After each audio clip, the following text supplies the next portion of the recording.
ഈ വീഡിയോ സീരീസിലെ ഏറ്റവും പ്രധാനപ്പെട്ട ഭാഗത്തേക്ക് നമ്മൾ കാലെടുത്ത് വയ്ക്കാൻ പോവുകയാണ്. എഡിറ്റിംഗ് ആണ് നമ്മളിനി നോക്കുന്നത്. എഡിറ്റിംഗ് തുടങ്ങുന്നതിൻ്റെ ആദ്യ പടി എന്ന് പറയുന്നത് ഒരു പ്രൊജക്റ്റ് നമ്മൾ FCPയിൽ ഉണ്ടാക്കുക എന്നുള്ളതാണ്. അതാണ് നമ്മൾ ഈ വീഡിയോയിൽ കാണാൻ പോണേ. പ്രോജക്റ്റ് ക്രിയേറ്റ് ചെയ്യേണ്ടത് ഇവിടെ കണ്ടോ, ഈ ഒരു ടൈം ലൈൻ സ്പേസ് ഉള്ള ഭാഗത്താണ് ശരിക്കും നിങ്ങളുടെ വർക്ക് വരുന്നത്. അതിന് സഹായിക്കുന്നതാണ് ഈ ന്യൂ പ്രൊജക്റ്റ് എന്നുള്ള ബട്ടൺ. ഇപ്പോൾ ന്യൂ പ്രൊജക്റ്റിൽ ക്ലിക്ക് ചെയ്ത് കഴിഞ്ഞാൽ ഇതുപോലൊരു വിൻഡോയാണ് വരുന്നത്. ഞാനത് എസ്കേപ്പ് ചെയ്തു. പ്രോജക്റ്റ് ക്രിയേറ്റ് ചെയ്യാൻ ഇവിടെ ക്ലിക്ക് ചെയ്യാം. അതുപോലെ നമുക്ക് പ്രൊജക്റ്റ് ക്രിയേറ്റ് ചെയ്യാൻ ഒരു ഈസി ഷോർട്ട് കട്ട് ഉണ്ട്. അതാണ് ഈ കാണിച്ചേക്കുന്ന കമാൻഡ് N. അത് പ്രസ് ചെയ്താലും ഈ ന്യൂ പ്രൊജക്റ്റ് ക്രിയേറ്റ് ചെയ്യാനുള്ള ഈ വിൻഡോ വരും. ഇനി അത് മാത്രമല്ല, നിങ്ങൾക്ക് ഈവൻസ് നിന്നുകൊണ്ട് നിങ്ങൾക്ക് പ്രൊജക്റ്റ് ക്രിയേറ്റ് ചെയ്യാം. ഏതെങ്കിലും ഈവൻറ്റ്സെ ക്ലിക്ക് ചെയ്തതിന് ശേഷം കൺട്രോൾ കീ പ്രസ് ചെയ്ത് നിങ്ങൾ റൈറ്റ് ക്ലിക്ക് ചെയ്യുവാണെങ്കിൽ അവിടെ നിങ്ങൾക്ക് ന്യൂ പ്രൊജക്റ്റ് കിട്ടും. അപ്പോൾ കൺട്രോൾ ക്ലിക്ക് ചെയ്താലും നിങ്ങൾക്ക് ഏത് ഇവൻറ്റിൽ വേണമെങ്കിലും നിങ്ങൾക്ക് പ്രോജക്റ്റ് ക്രിയേറ്റ് ചെയ്യാം. അപ്പോൾ ഇതുപോലെ പല വിധങ്ങളിലാണ് നിങ്ങളൊരു പ്രൊജക്റ്റ് ക്രിയേറ്റ് ചെയ്യുന്നത്. ഞാൻ യൂഷ്വലി ചെയ്യുന്നത് കമാൻഡ് N ഉപയോഗിച്ചിട്ടാണ്. നമുക്കിപ്പോൾ അങ്ങനെയൊന്ന് ക്രിയേറ്റ് ചെയ്യാം. കമാൻഡ് N പ്രസ് ചെയ്യുന്നു. അപ്പം നമ്മൾ മുമ്പേ കണ്ടതുപോലെ നമ്മളുടെ പ്രൊജക്റ്റിൻ്റെ ഡീറ്റെയിൽസ് എല്ലാം കൊടുക്കാൻ വേണ്ടിയുള്ള വിൻഡോ വന്നു. അപ്പോൾ ഇതിലെ ഓരോ ഐറ്റംസ് നമുക്ക് നോക്കാം. ആദ്യം ചോദിക്കുന്ന പ്രൊജക്റ്റിൻ്റെ നെയിം എന്താണെന്നാണ്. ഞാനിപ്പോൾ ഈ പ്രൊജക്റ്റിൻ്റെ പേര് ഫൗണ്ടേഷൻ എന്ന് കൊടുക്കാൻ തീരുമാനിച്ചിരിക്കുകയാണ്. അതിവിടെ കൊടുക്കുന്നു. അടുത്ത ചോദ്യം, ഈ പ്രൊജക്റ്റ് എവിടെ ക്രിയേറ്റ് ചെയ്യണമെന്നാണ് ചോദിക്കുന്നത്. ഇവിടെ 3 ഈവൻറ്റ്സ് നമുക്കുള്ളത് ലിസ്റ്റ് ചെയ്തിട്ടുണ്ട്. ഞാനിപ്പോൾ ഇതിൽ ആദ്യത്തേത് സെലക്ട് ചെയ്യാൻ പോവാണ്. അടുത്തത് ടൈം കോഡാണ്. ഇപ്പോൾ ഇവിടെ കാണിച്ചേക്കുന്നത് 000 എന്നാണ്. അതാണ് സാധാരണ നമ്മൾ ഉപയോഗിക്കുന്നത്. പക്ഷേ ഈ ടൈം കോഡ് എന്താണെന്ന് ചോദിച്ചു കഴിഞ്ഞാൽ ഒരു പ്രൊജക്റ്റിൻ്റെ സ്റ്റാർട്ടിങ് ടൈം കോഡ്സ് ആണ്. നിങ്ങൾക്കിത് മാറ്റിയിട്ട് ഇപ്പോൾ ഉദാഹരണത്തിന് 011 എന്നും പറഞ്ഞുകൊണ്ട് ടൈം കോഡ് സ്റ്റാർട്ട് ചെയ്യണമെന്നുണ്ടെങ്കിൽ അങ്ങനെ ചെയ്യാം. പക്ഷേ ഇവിടെ ഞാൻ അങ്ങനെ ചെയ്യുന്നില്ല. 00 തന്നെ വിടുകയാണ്. അടുത്തത് വീഡിയോ ഫോർമാറ്റാണ്. ഇപ്പോൾ കിടക്കുന്നത് 2Kയിലാണ്. ഇത് നിങ്ങൾക്ക് ചേഞ്ച് ചെയ്യാം. ഇപ്പോൾ നിങ്ങൾക്ക് തോന്നുക 4Kയിലെ ഒരു വീഡിയോ ആണ് ഉണ്ടാക്കാൻ പോകണമെന്നുണ്ടെങ്കിൽ ഉണ്ടാക്കാം. അപ്പോൾ സ്പേസ് മാത്രം നിങ്ങളൊന്ന് ചിന്തിച്ചിട്ട് ഹയർ ഫോർമാറ്റിലേക്ക് പോകാം. ഞാനിപ്പോൾ ഇവിടെ 1080 സെലക്ട് ചെയ്യാൻ പോവാണ്. ഞാൻ അതാണ് ചൂസ് ചെയ്യാൻ പോണത്. അപ്പം 1080 ഞാനിവിടെ സെലക്ട് ചെയ്യുവാണ്. ഇനി അടുത്തത് റെസൊല്യൂഷനാണ്. നമ്മൾ സെലക്ട് ചെയ്ത വീഡിയോ ഫോർമാറ്റിനെ ബേസ് ചെയ്ത് ഇവിടെ 3 റെസൊല്യൂഷൻ കൊടുത്തിട്ടുണ്ട്. നമ്മൾ വീഡിയോ ഫോർമാറ്റ് മാറ്റി 2Kയിലോട്ടോ 4Kയിലോട്ടോ ഒക്കെ ഇടുകയാണെങ്കിൽ കണ്ടോ, റെസൊല്യൂഷനും തീർച്ചയായിട്ടും കൂടി കിട്ടും. അത് നിങ്ങൾക്ക് അറിയാവുന്ന കാര്യമാണ്. ഞാൻ തിരിച്ച് 1080യിലേക്ക് പോവുകയാണ്. അവിടെ 3 റെസൊല്യൂഷൻ ഉണ്ട്. ഞാൻ അതിലൊരെണ്ണം ചൂസ് ചെയ്യുവാണ്. അടുത്തത് FPS ആണ്. നിങ്ങൾക്കറിയാം, ഫ്രെയിം പെർ സെക്കൻഡ്. ഇപ്പോൾ കിടക്കുന്നത് 60യിലാണ്. ഞാനത് മാറ്റി ഇച്ചിരി കുറച്ച് ഫ്രെയിം റേറ്റിലേക്ക് കൊണ്ടുപോവാണ്. ഞാനൊരു 30 ഫ്രെയിം റേറ്റ് മതി എനിക്ക്. അപ്പോൾ അതിനനുസരിച്ച് ഞാൻ കുറയ്ക്കുന്നു. അടുത്തത് എന്ന് പറയുന്നത് കോഡക്ക് ചൂസ് ചെയ്യാനാണ് പറയുന്നത്. അപ്പോൾ കോഡക്ക് എന്താണെന്ന് നമ്മൾ പറഞ്ഞിട്ടുള്ളതാണ്. ഇപ്പം ഈ ലിസ്റ്റ് ചെയ്തേക്കുന്ന ഏത് വേണമെങ്കിലും നിങ്ങൾക്ക് ചൂസ് ചെയ്യാം. ഞാനിവിടെ ആപ്പിൾ ProRes 422 എന്നുള്ള കോഡക്ക് ചൂസ് ചെയ്യാണ്.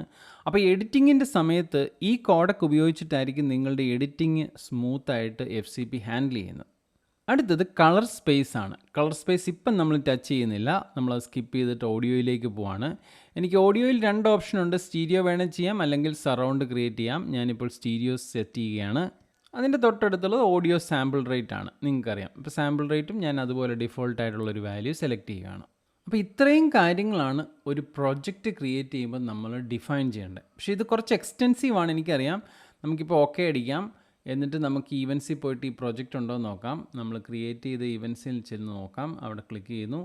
നേരെ മുകളിൽ പോയാൽ ഇതാ ഇവിടെ ആ പ്രൊജക്റ്റ് വന്നിട്ടുണ്ട്. ഇനി എപ്പോഴെങ്കിലും നമ്മൾ ചെയ്ത സെറ്റിങ്സ് നിങ്ങൾക്ക് ഒന്നുകൂടെ പുനഃപരിശോധിക്കണം അല്ലെങ്കിൽ എഡിറ്റ് ചെയ്യണമെന്നുണ്ടെങ്കിൽ ഇത് ഇവിടെ കണ്ടോ, ഇൻസ്പെക്ടർ വിൻഡോയിൽ മോഡിഫൈ ഉണ്ട്. ആ മോഡിഫൈ ക്ലിക്ക് ചെയ്ത് കഴിഞ്ഞാൽ നമ്മൾ സെറ്റ് ചെയ്ത ആ കാര്യങ്ങളെല്ലാം വീണ്ടും കാണാം. നിങ്ങൾക്ക് ഒരുപക്ഷെ വീഡിയോ ഫോർമാറ്റ് മാറ്റണമെങ്കിൽ മാറ്റാം. നിങ്ങൾക്ക് ഇഷ്ടമുള്ള കാര്യങ്ങൾ അവിടെ ചെയ്യാം. അപ്പോൾ ഇനി ഒരുപക്ഷെ നിങ്ങൾക്ക് ഈ മോഡിഫൈ ബട്ടൺ കാണുന്നില്ലെങ്കിൽ, അല്ലെങ്കിൽ ഈ സെക്ഷനേ ഇല്ലെങ്കിൽ, നമ്മൾ മുമ്പേ പറഞ്ഞതുപോലെ നമ്മളുടെ ഇൻസ്പെക്ടർ വിൻഡോ ഡിസേബിൾ ആയിരിക്കും. അപ്പോൾ കമാൻഡ് 4 അടിച്ചു കഴിഞ്ഞാൽ ഇൻസ്പെക്ടർ വിൻഡോ വീണ്ടും അവിടെ പോപ്പപ്പ് ആകും. അല്ലെങ്കിൽ നിങ്ങൾക്ക് മൗസ് ഉപയോഗിച്ച് ആ മുകളിലത്തെ ബട്ടണിൽ ക്ലിക്ക് ചെയ്ത് വേണമെങ്കിലും എനേബിൾ ചെയ്യാം.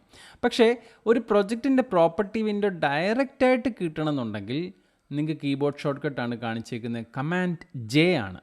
കമാൻഡ് J പ്രസ് ചെയ്ത് കഴിഞ്ഞാൽ വീഡിയോയുടെ പ്രോപ്പർട്ടി വിൻഡോ ഇൻസ്പെക്ടറിൽ നിങ്ങൾക്ക് കിട്ടും. അപ്പോൾ ഇങ്ങനെ നേരിട്ട് വേണമെങ്കിൽ നിങ്ങൾക്ക് അവിടുന്ന് എടുക്കുകയും ചെയ്യാം. Command J. ഇനി ഞാൻ വീണ്ടും ഒരു പ്രൊജക്റ്റ് ക്രിയേറ്റ് ചെയ്യാൻ പോവാണ്. ഞാൻ ഈ രണ്ടാമത്തെ ഈവൻറ്റിൽ കൺട്രോൾ ക്ലിക്ക് ചെയ്തതിന് ശേഷം പ്രോജക്റ്റ് ഉണ്ടാക്കാൻ പോവാണ്. കൺട്രോൾ ക്ലിക്ക് ചെയ്യുന്നു, ന്യൂ പ്രോജക്റ്റ് കൊടുക്കുന്നു.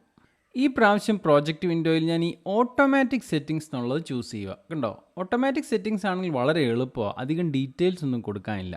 ഇവിടെ അധികം ചോദിക്കുന്നില്ല. എനിക്കുള്ള ഒരേ ഒരു ചോദ്യം ഫയൽ നെയിം ചോദിക്കുന്നുണ്ട്.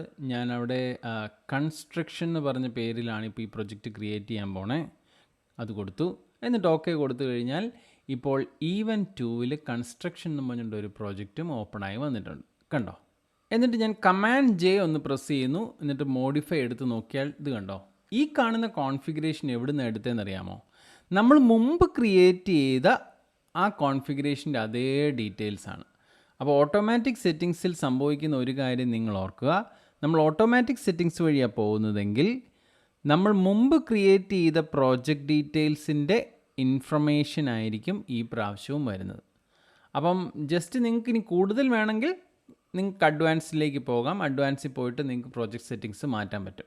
പക്ഷേ എപ്പോഴാണ് നിങ്ങൾ ഓട്ടോമാറ്റിക് സെറ്റിങ്സ് വഴിയാണ് ഒരു പ്രൊജക്റ്റ് ക്രിയേറ്റ് ചെയ്യുന്നതെങ്കിൽ ഓർക്കുക, നിങ്ങൾ മുമ്പ് എങ്ങനെയാണോ പ്രൊജക്റ്റ് ക്രിയേറ്റ് ചെയ്തപ്പോൾ കൊടുത്ത ഡേറ്റ, ആ ഡേറ്റ ഇങ്ങോട്ട് കോപ്പി ചെയ്ത് നിങ്ങൾക്ക് വീണ്ടും തരും.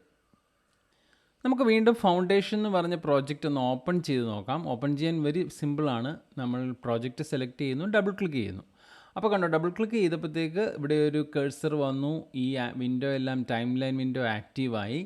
അപ്പോൾ ഈ രീതിയിൽ വന്നതിന് ശേഷം നിങ്ങൾക്ക് വേണമെങ്കിൽ ഒരു ഫയലൊക്കെ ഇത് ടൈം ലൈൻ വിൻഡോയിലോട്ട് ഇതുപോലെ ഇനി ഡ്രാഗ് ചെയ്തിടാം. നിങ്ങൾ ഈവൻസിൽ കിടക്കുന്ന മീഡിയാസ് എന്തും നിങ്ങൾക്ക് ഡ്രാഗ് ചെയ്തിടാൻ പറ്റും. ഇനി നിങ്ങൾക്ക് രണ്ടാമതൊരു പ്രോജക്റ്റ് ഉണ്ടായിരുന്നു. ആ പ്രോജക്റ്റായി കാണുന്നത് അത് എം ടി ആണ്, നമ്മളൊന്നും ചെയ്തിട്ടില്ല. നമ്മൾ ഒന്നാമത്തെ പ്രോജക്റ്റിലേക്ക് വീണ്ടും പോയി കഴിഞ്ഞാൽ നമ്മൾ ആഡ് ചെയ്ത ഫയൽ അവിടെ കിടപ്പുണ്ട്. ഇനി ഇത് ക്ലോസ് ചെയ്യണമെന്നുണ്ടെങ്കിൽ ഫയലിൽ പോയി നമുക്കിത് കണ്ടോ, ഇവിടെ പ്രോജക്റ്റ് ഓപ്പൺ ചെയ്തതിന് ശേഷം ക്ലോസ് ചെയ്യാനും പറ്റും. അപ്പോൾ ഓപ്പൺ ചെയ്യാനും പ്രോജക്റ്റ് ക്ലോസ് ചെയ്യാനും ഈ വിധത്തിൽ നിങ്ങൾക്കും ചെയ്യാം. അപ്പോൾ ഇത്രയും കാര്യങ്ങളാണ് ഈ വീഡിയോയിൽ ഞാൻ പറയാമെന്ന് ഓർത്തത്. അപ്പോൾ അടുത്ത വീഡിയോയിൽ എഡിറ്റിങ്ങിൻ്റെ കൂടുതൽ കാര്യങ്ങൾ പഠിക്കാം.